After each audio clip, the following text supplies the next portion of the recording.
Have you ever felt stuck in a routine? Like your life is on autopilot. You wake up, go to work, come home, and repeat. This cycle, while comfortable, can prevent personal growth. The truth is that small, consistent changes can lead to extraordinary transformations. This video, which is based on the idea of atomic habits, will teach you how to take charge of your life and escape autopilot. We'll explore the science of habit formation and learn useful techniques for bringing about positive changes. So get ready to rediscover your passion, boost your productivity, and create a life you love. Stay tuned to the very end to find the best strategies from the book Creating Lifelong Better Habits. Let's begin by understanding what habits are and how they impact our lives. Habits are those routines we do without even thinking about them. They function similarly to the autopilot mode. Think about brushing your teeth in the morning. You just do it. You don't need to remind yourself to do it. It's a routine. Because of the way our brains are structured to avoid making decisions and save energy, these routine habits develop. Imagine that as soon as you wake up, you grab your phone. That is also a habit. Your brain has adapted to do this because it's simple and satisfying. Now, if you perform this every morning, it becomes set in your habit and you may not even be aware of it.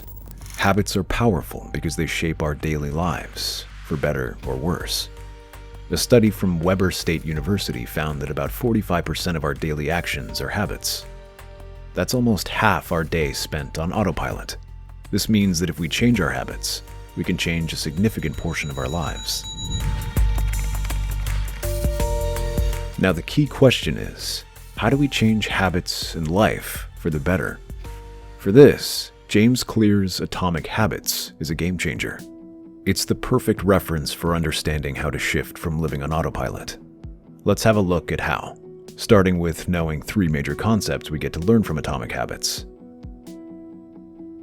Number 1 is the power of small changes, which is making tiny improvements that add up over time. James Clear talks about how instead of aiming for big changes, focus on making tiny adjustments. These little tweaks are easy to manage and maintain. Imagine improving just 1% every day. It might seem like nothing at first, but over a year, those small changes compound and lead to massive results. 1% better each day for a year means you're about 37 times better. That's the magic of compounding. If you want to read more, just start with 1 page. In a month, that's 30 pages. And in a year, that's 365 pages.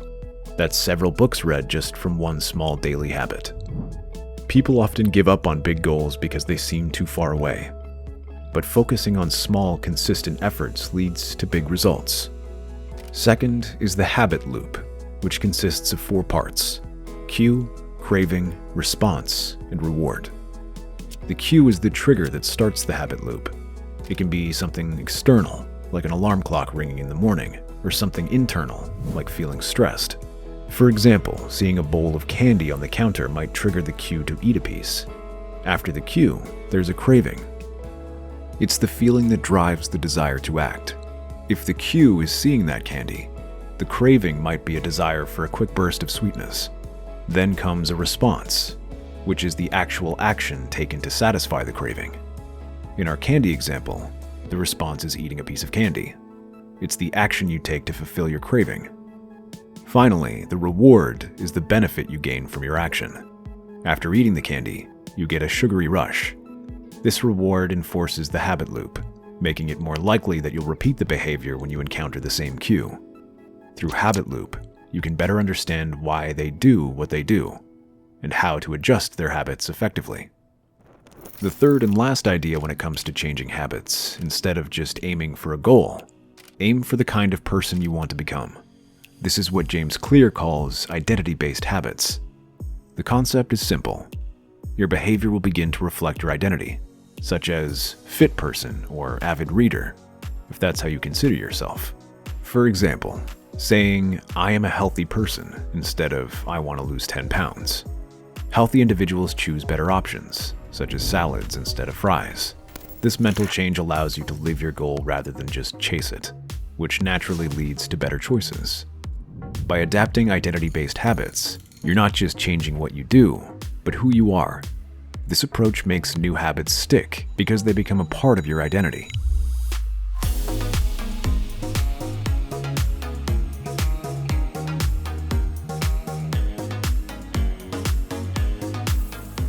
Let's dive into how to build long-lasting habits by following 4 simple and practical laws. The first step in changing habits is to make them obvious. This step is crucial because our brains are wired to follow patterns. Once a habit is formed, it becomes automatic, often triggered by specific cues. Consider your everyday schedule. What do you do as soon as you wake up? Perhaps you grab your phone. Here, checking your phone is the habit, and waking up is the cue. To change a habit, you need to make the cues for your desired habits obvious. One way to do this is by using visual cues. For instance, if you want to drink more water, place a water bottle on your desk near your bed. The sight of the water bottle will remind you to take a sip. The key is to add the new habit into your daily or surrounding environment, so it's hard to miss. The more you add signs related to new habits, the more likely you will stick to it. Now that we've covered making habits obvious, let's move on to the second law, making them attractive. This step is all about raising the craving for the habit you want to build. Imagine that you've decided to begin regular exercise. It would be difficult for you to remain motivated if you find treadmill running boring. However, what if you might improve the joy of running? Perhaps you could run while listening to a favorite audiobook or podcast. This offers you something to look forward to and improves the experience. We are more likely to maintain a habit if it feels good to us. Studies found that people are more motivated to stick to their goals when they find them enjoyable and rewarding. So, look for ways to increase the desire of new habits and watch how your motivation grows. Now that we've covered how to make a habit obvious and attractive, let's make it easy, because simplicity is key to sticking with any new habit. The third law is about reducing friction and making the new behavior as effortless as possible. If you want to start running in the morning, laying out your running clothes the night before can make a huge difference. How? Because it's simpler to just get up, put on some clothes, and go when everything is prepared. On the opposite side, if you have to search through your closet and find your gear, you're likely to hit the sleep instead. According to Clear, simplifying a habit is taking fewer steps to do it. Habits stick with you longer when they're simple to start, don't take much mental work, and become left quickly. Lastly, the fourth law of behavior change from Atomic Habits: make it satisfying. This law focuses on ensuring that habits are rewarding, which helps solidify the new behavior into our routine. The idea behind this is easy. People are more likely to repeat actions that make them feel good. For example, pampering oneself with a healthy smoothie after working out may improve the experience. This feeling of enjoyment contributes to the habit's continuation. According to research by B.J. Fogg, a behavior scientist, the more immediate the reward, the more likely the habit will be repeated.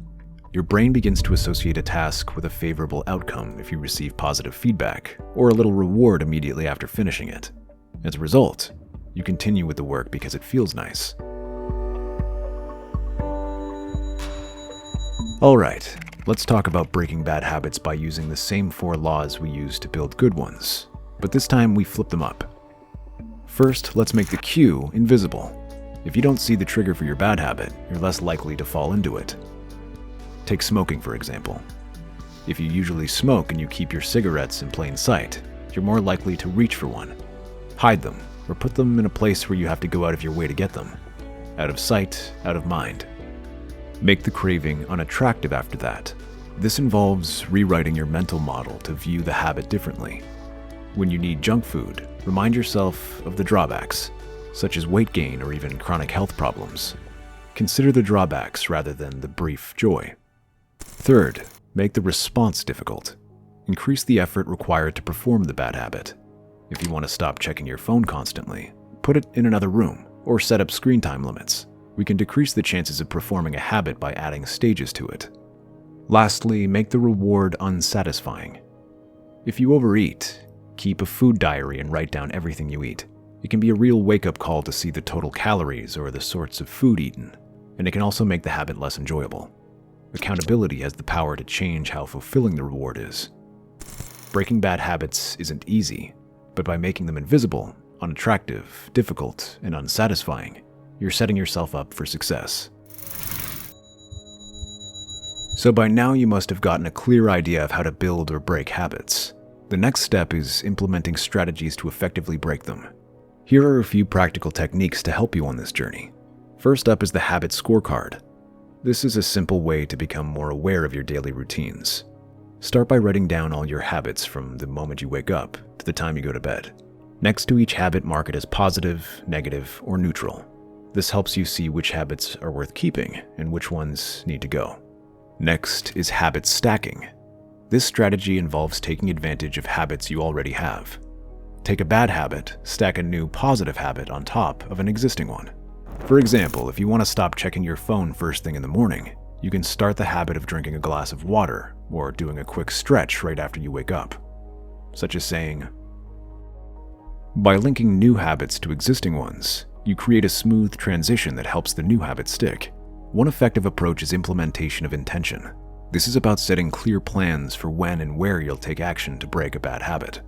Instead of saying, I want to stop eating junk food, try something more specific like, if I feel like snacking at 3 p.m., I'll eat an apple instead. It's about being prepared and having a plan. When a craving hits, you don't have to think about what to do because you've already decided. When you know exactly what to do and when to do it, it becomes easier to stay on track. Plus, environmental design. This is about shaping your surroundings to support your new habits and discourage the old ones. Take the kitchen, for example. If you want to eat healthier, stock your fridge with fruits and vegetables, and keep junk food out of sight or out of the house entirely. This way, when you're hungry, the easiest option is a healthy one. Your environment should work for you, not against you. Now let's talk about the law of least effort. People naturally gravitate towards the path of least resistance. To break a bad habit, make it harder to do. If you tend to snack on junk food, don't keep it in the house. By increasing the effort required to perform a bad habit, you reduce its frequency. Lastly, there's the 2-minute rule. This rule is about making new habits as easy as possible to start. Any new habit should take less than 2 minutes to do. Want to start reading more? Just read 1 page a day. Looking into exercising more? Begin with 2 minutes of stretching. The idea is to make the new habit so easy that you can't say no. Once you start, it's easier to continue. And that's a wrap on how changing your habits can change your life. We've seen how habits are not about making giant leaps, but focusing on those tiny steps that add up over time. So what's your next small step going to be? Drop a comment below and let us know what is one good habit you want to build, or one bad habit you want to get rid of. Don't forget to hit that like button if you found this helpful, and subscribe for more tips on making positive changes. Thanks for watching, and see you next time.